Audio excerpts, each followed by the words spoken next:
अगदी जलद व अचूक बातम्यांसाठी पाहत रहा महामीडिया 24 सदैव तत्पर। इचलकरंजी येथील श्री आदिनाथ कोऑपरेटिव्ह बँकेत नुकत्याच संपलेल्या आर्थिक वर्षामध्ये बँकेकडे रुपये 184 कोटी 75 लाखाच्या ठेवी व रुपये 111 कोटी 78 लाख कर्जे आहेत। सन 2025 ते 26 या वर्षाअखेर बँकेकडील नेट NPAचे प्रमाण 0% इतके आहे। बँकेला या आर्थिक वर्षामध्ये 2 कोटी 59 लाख इतका ढोबळ नफा झाला असून आवश्यक तरतुदी करून निव्वळ नफा 1 कोटी 10 लाख इतका झाला आहे। चेअरमॅन श्री बाळासाहेब चौगुले यांनी मनोगतामध्ये सांगितले की बँकेने आर्थिक वर्ष 2025-26 यशस्वीरित्या पूर्ण करत बँकिंग क्षेत्रात आपली भक्कम व विश्वासार्ह ओळख अधिक दृढ केली आहे। सदर आर्थिक वर्षात बँकेने सर्वच प्रमुख घटकांमध्ये उल्लेखनीय वाढ नोंदवून स्थिर व सक्षम आर्थिक कामगिरी केली आहे। बँकेने आधुनिक तंत्रज्ञानाचा प्रभावी वापर करत डिजिटल बँकिंग अंतर्गत mobile banking app, UPI, QR code सेवा, ATM सेवा यामध्ये लक्षणीय विस्तार केलेला आहे।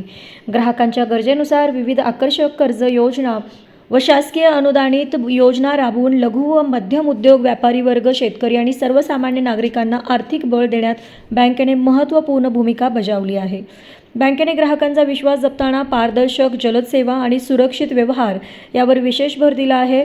तसेच बँकेच्या अत्याधुनिक वेबसाईट इत्यादीसह इतर अनुदानित सुविधांचा त्यामध्ये अण्णासाहेब पाटील महामंडळ अर्थसहाय्य व पंतप्रधान सूर्यघर व मुख्यमंत्री सौर कृषी वाहिनी योजनांचा लाभ ग्राहक घेत असून एकूणच बँकेच्या सेवांबद्दल ग्राहक समाधान व्यक्त करत आहेत। रिझर्व्ह बँकेचे सहकारी बँकिंग संचालकांचा 10 वर्ष कार्यकालाबाबत नियम, तांत्रिक सोयी सुविधा, खर्च, जागतिक युद्धजन्य परिस्थिती, सरकारी व खासगी बँकिंग बरोबर स्पर्धा हे सहकारी बँकिंग पुढे येणाऱ्या काळामध्ये मोठे आव्हान राहणार आहे। सहकारातील आमचे मार्गदर्शक माननीय कल्लापाना आवाडे दादा व माननीय मंत्री प्रकाशराव आवाडे यांना यांचे नेहमीच बहुमोल मार्गदर्शन लाभत असून माननीय स्वप्नीलजी आवाडे व युवा नेते आमदार डॉक्टर राहुलजी आवाडे यांचेही सहकार्य लाभलेले आहे। या सर्वांचे मी विशेष आभार मानतो। माझ्यासह सर्व सहकारी संचालकांनी कोणताही निर्णय हा बँकेच्या हिताच्या दृष्टीने व बँक सक्षम होण्याच्या दृष्टीने घेतलेला आहे। भविष्यात डिजिटल सेवांचा विस्तार, NPA नियंत्रण आणि ग्राहकाभिमुख नवीन योजना या माध्यमातून प्रगतीचा वेग कायम ठेवण्यासाठी प्रयत्नशील असणार आहोत। त्याचप्रमाणे बँकेचे सर्व भागधारक, ग्राहक, ठेवीदार यांनी बँकेवरती दाखवलेल्या विश्वासामुळे बँकेने प्रगती साधलेली आहे। त्यांचेही मनापासून मी आभार मानतो। यावर्षी सभासदांना चांगल्याच पद्धतीचा डिव्हिडंड देण्याचा आमचा मनोदय असल्याचं सांगितले।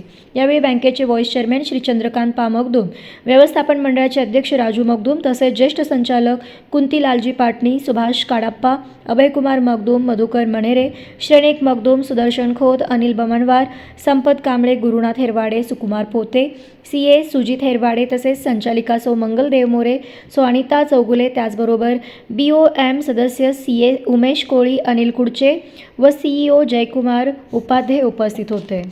तर मग चला सबस्क्राईब करायला विसरू नका महामीडिया 24 न्यूज चॅनलला। महामीडिया 24 सदैव तत्पर।